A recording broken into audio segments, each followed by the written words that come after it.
جی آپ کے سوال اور ہمارے جواب تو پوچھیں۔ السلام علیکم طلعت صاحب، عبید الرحمان کراچی سے۔ اچھا، میرا کوشچن یہ میڈیا کی اسی سے ریلیٹڈ تھا کہ فیک نیوز کے حوالے سے، جیسے کہ آپ کے لاسٹ ایس ٹی ایچ میں آیا تھا یہ لمز یونیورسٹی پہ پولیس کے چھاپے کی دعوے کی بھی جو فیک نیوز تھی، اور اس پہ پھر آئی جی صاحب کو بھی آ کے بیان دینا پڑا۔ تو مطلب اس طرح کی فیک نیوز کو روکنے کے لیے میڈیا کی اسٹریٹجی، کوئی ریسرچ اینڈ ڈیولپمنٹ یا کیا کوئی تو طریقہ ہونا چاہیے؟ تو کائنڈلی اگر اس طرح کا کوئی بھی طریقہ ہے یا اس کو آگے کیسے دیکھیں، کیونکہ یہ صرف ہمارے پاکستان کا مسئلہ نہیں ہے، اوور آل ورلڈ وائڈ بھی ایشو ہے۔ تو کیا طریقہ کار ہے ایسی نیوز کو ٹیکل کرنے کا، یا ایسے جو ہے وہ وائرل کلپس کو پھیلنے سے روکنے کا؟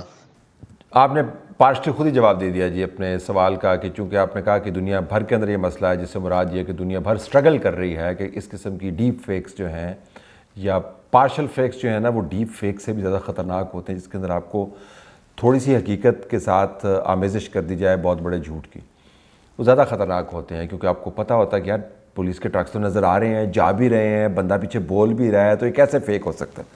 پھر وہ بعد میں پتہ چلتا ہے کہ وہ فیک کتنا ہے۔ یہ دنیا بھر کا پرابلم ہے۔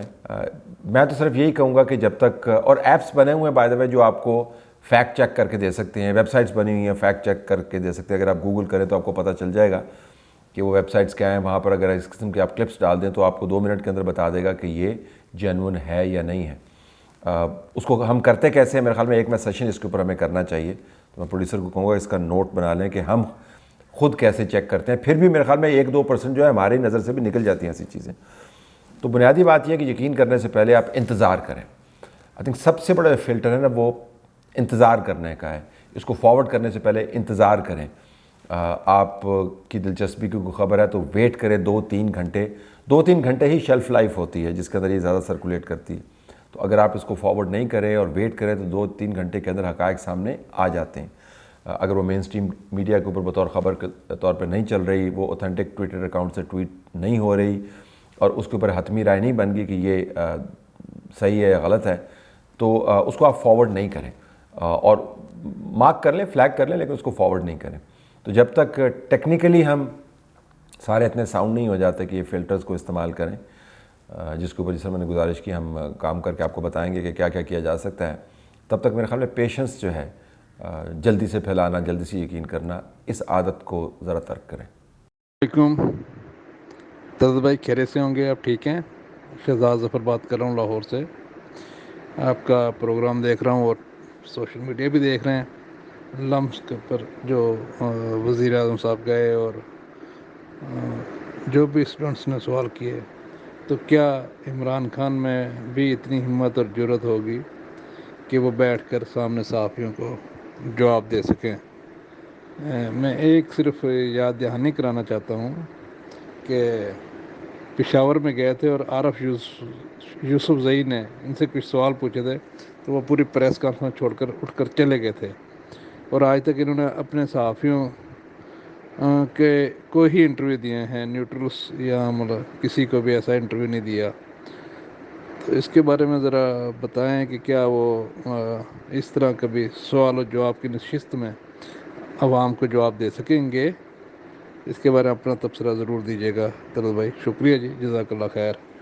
بہت شکریہ جی، بالکل نہیں دیں گے، اور دیں گے بھی تو اسی انداز سے دیں گے جو میں نے اس کلپ کے اندر چلایا، جیسے وہ اس کو باہر نکال دو، ہال سے باہر نکال دو، میری بات سنو، کیونکہ ان کا زوم یہ ہے کہ ان کے منہ سے تو عقل و دانش کے موتی گرتے ہیں۔ وہ جب بات کرتے ہیں تو ستاروں کی چال جو ہے وہ رک جاتی ہے، چاند کی جو حرکت ہے وہ مفلوج ہو جاتی ہے، سورج بھی ان کو تاکتا ہے کہ یہ کیا زبردست بات ہو رہی ہے۔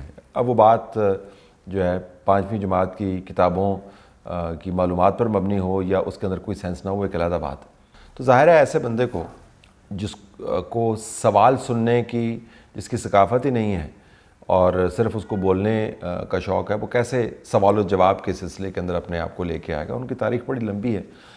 بدتمیزی کرنا اور لوگوں کو ان کی طرف دیکھنا ہی نہیں جب وہ سوال کر رہے ہیں، ان کے شولڈر کے اوپر دیکھنا، اوپر دیکھنا، نیچے دیکھنا، نیچے دیکھنا، پھر اس کے بعد آسمان کی طرف دیکھنا۔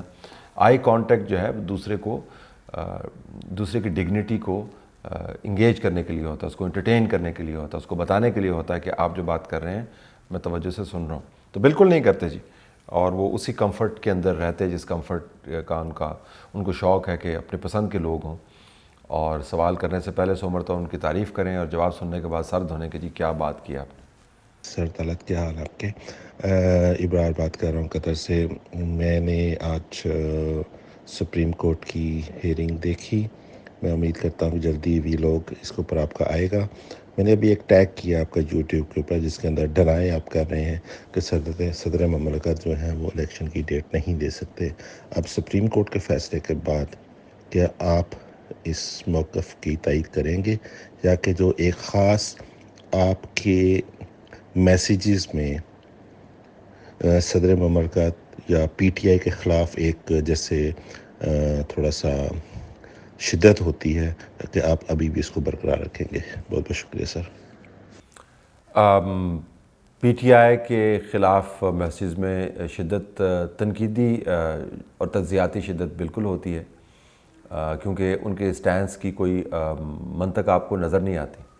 اب اس میں سپریم کورٹ میں جب کہا ہے کہ عارف علوی صاحب کو ڈیٹ دینی چاہیے تھی اور وہ اس ڈیٹ کو نہ دے کر آئین کی اہم شقوں کی خلاف ورزی کے مرتکب ہوئے ہیں، تو آپ کا سوال جو مجھے سمجھ آیا وہ یہ ہے کہ پی ٹی آئی کے موقف کی تائید ہو گئی.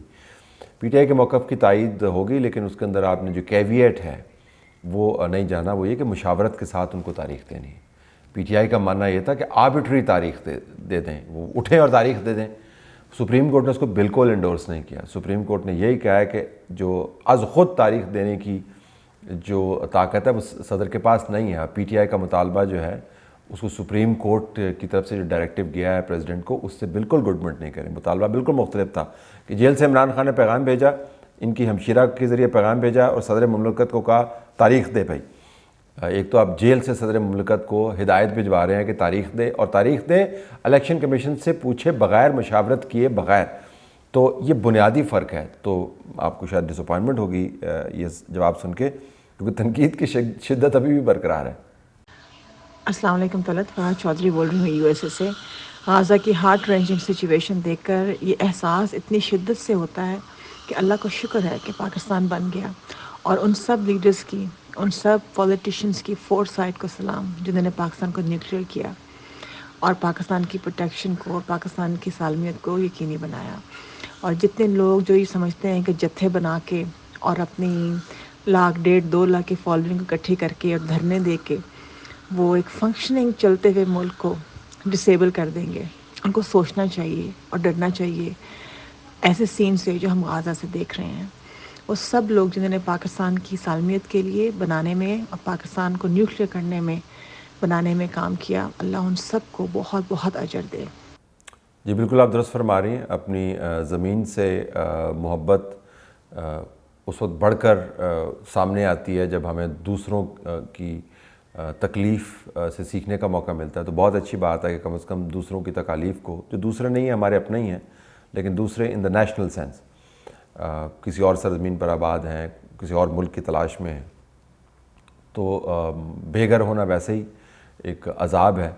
اور جو اجتماعی طور پر آپ بے گھر ہوتے ہیں وہ تو غزہ کے اندر دیکھ ہی رہے ہیں، پھر کیسے جو ظالم طاقتور ہے آپ کی ہڈیاں نوچتا ہے. تو وہ تو بالکل ٹھیک ہے، لیکن ویسے ہی ہمیں خیال ہونا چاہیے، صرف اس وجہ سے نہیں کہ غزہ کے اندر کانفلکٹ ہوا تھا، ہمیں احساس ہونا چاہیے. میرے خیال میں ایک آن گوئنگ ڈیبیٹ ہونی چاہیے کہ ہم نے ملک حاصل کیا، خداوند تعالیٰ نے ہمیں وسائل دیے، ہم اس کو کیسے بہتر بنا سکتے ہیں. یہ ایک آن گوئنگ نیشنل ڈیبیٹ ہونی چاہیے. اس میں کبھی خاتمہ نہیں ہونا چاہیے. ہر فیلڈ کے اندر امپرومنٹ ہم کس طریقے سے لے کے آئیں، اب تعلیم میں، صحت میں، انصاف میں، انفراسٹرکچر میں، آبادی کو کنٹرول کرنے میں، اچھے ذہن بنانے میں. ایک آن گوئنگ نیشنل ڈیبیٹ ہونی چاہیے. اور میں تو حیران ہو کے، پریشان ہو کہ اب تھک ہی گیا ہوں. مجھے یہ سمجھ نہیں آتی کہ جو لوگ اس ملک کا بیڑا غرق کرتے رہے ہیں، ان کے وہ اپنے گھروں میں سکون لانے کے لیے کتنی کاوشیں کرتے ہیں، اپنے کاروباروں کو بنانے کے لیے، اپنی تجوریاں بھرنے کے لیے، چاہے ان کو تحفے بیچنے پڑیں، چاہے ان کو زمینوں پر قبضے کرنے پڑیں، چاہے ان کو اپنے کچن چلانے پڑیں، چاہے فیکٹریاں چلانی پڑیں، وہ کتنی تگ و دو کرتے ہیں. جس ملک میں یہ تمام کام کر رہے ہیں اس ملک کو ٹھیک کرنے کے لیے وہ کام نہیں کرتے. تو میرے خیال میں ایک اجتماعی آن گوئنگ ڈیبیٹ ہونی چاہیے. But I am very glad that we acknowledge دس.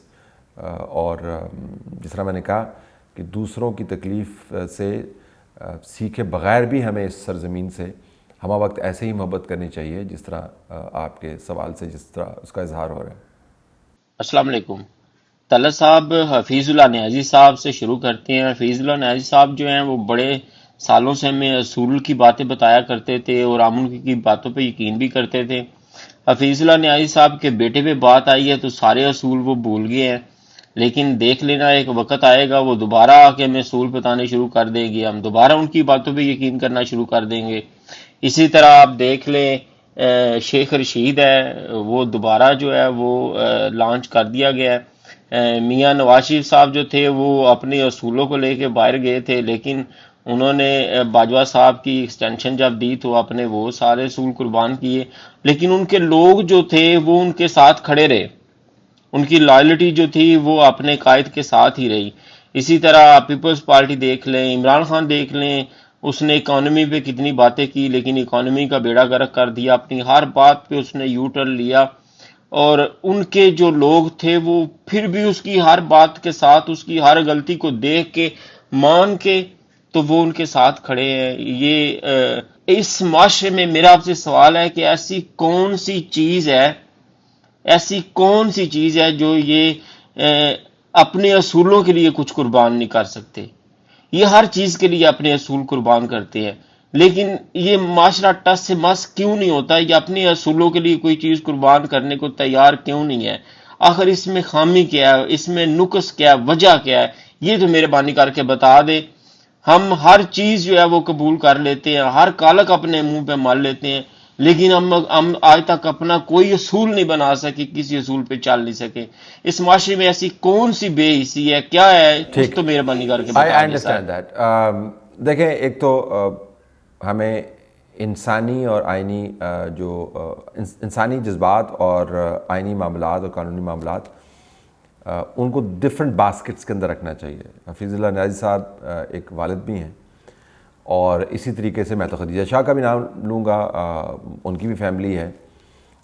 وہ تمام خواتین یا مرد جو اس وقت جیلوں میں ہیں وہ ان کی فیملی اور رشتہ دار ہیں. اچھا، فیملی اور رشتہ دار جس طریقے سے ان کے مسائل کو یا جرائم کو یا الزامات کو دیکھتے ہیں وہ ہم اور آپ ویسے نہیں دیکھ سکتے. تو اور اس میں حفیظ اللہ نیازی صاحب کو 3-1 اس میں حفیظ اللہ نیازی صاحب کا قصور نہیں ہے، لیکن آپ یہ نہیں کہہ سکتے کہ چونکہ ان کا بیٹا ممکنہ طور پر قصوروار ہے تو حفیظ اللہ نیازی صاحب بطور باپ نہ سوچیں. یا اگر سلمان شاہ کی بیٹی نے کچھ ایسے کام کیے ہیں کہ وہ اس مشکل میں گرفتار ہوئی ہے تو سلمان شاہ جو ہے یا ان کی جو بیگم ہے انیلا صاحبہ وہ بطور پیرنٹ نہ سوچیں. تو وہ تو ان کا حق ہے، ان کے جذبات ہیں، آپ ان کو ڈیٹیچ نہیں کر سکتے. یہ ضرور ہے کہ آپ کہہ سکتے ہیں کہ جو دوسروں کے لیے اصول پریچ کیے جاتے تھے اس کے اوپر اپنے خود پر بھی لاگو کرنا چاہیے، لیکن اٹس اے ڈیفیکلٹ آسک. حسان نے بہت مشکل میں ڈالا ہے اپنے والد کو اور اپنی فیملی کو. ان تمام لوگوں نے بہت مشکل میں ڈالا ہے اپنے رشتہ داروں کو، والدین کو اور فیملی ممبران کو، جن کو بتانے کے باوجود سمجھ نہیں آتی تھی. اور ان لوگوں کا بھی قصور نہیں ہے، یہ ان تمام لوگوں کا قصور ہے جنہوں نے ان کو گمراہ کیا، ان کو انسائٹ کیا، ان کی زندگیوں میں زہر گھولے، ان کے دماغ خراب کیے، اور اس کے بعد چپکے سے ایک پریس کانفرنس کر کے یا انٹرویو دے کے سائٹ پہ چلے گئے، یا جیل میں جا کے بیٹھ کے وہاں پہ جم کا اکوپمنٹ مانگنے لگ گئے، یا پھر آرام سے خاموشی سے سیاست سے دستبردار ہو گئے. تو اگر آپ اس کو if you work it backwards you would realise کہ والدین کا قصور نہیں ہے کہ وہ اپنے بچوں کے لیے نیک خواہشات رکھتے ہیں. بچوں کا قصور ہے کہ انہوں نے ہدایت پر عمل کیوں نہیں کیا اور قانون کی کیوں وائلیشن کی. سو ان اے وے سوال آپ کا ٹھیک بھی ہے، لیکن میں آپ سے یہی گزارش کروں گا کہ جو جنمن انسانی جذبات ہیں، جن رشتوں کے باعث لوگ یہ بات کر رہے ہیں، ان رشتوں کی نوعیت کو بھی ملحوظ خاطر رکھیں. باقی سیاستدانوں کے بارے میں جو آپ کا بیان ہے وہ تو درست ہے.